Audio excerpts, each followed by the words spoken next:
মা হওয়ার পর প্রথম জিগরা সিনেমা দিয়ে শুটিংয়ে ফেরেন আলিয়া ভাট।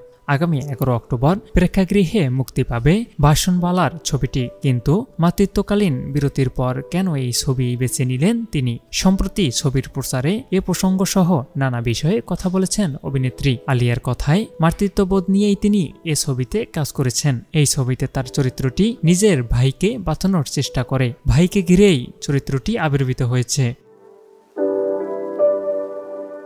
আলিয়া বলেন, আমি যখন জিগরে ছবিতে চুক্তিবদ্ধ হই তখন মনে হয় আমি আমার ভাগিনীর মতো ছিলাম। আমার সবকিছু জুড়ে ছিল রাহা। কেউ যেন ওর কাছে না আসে এমন একটা হাবভাব ছিল, আর এটাই ছিল আমার বড় শক্তি। সিনেমার চিত্রনাট্য পরে মনে হয়েছিল আমার নিজের জীবনের অনেক কিছুই এতে আছে।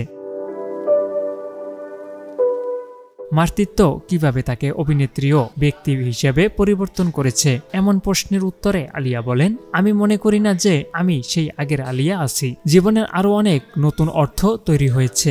এখন আমার সম্পূর্ণ মনোযোগ রাহার উপর। ওর লালন পালন নিয়ে সব সময় ভাবনা চিন্তা করি।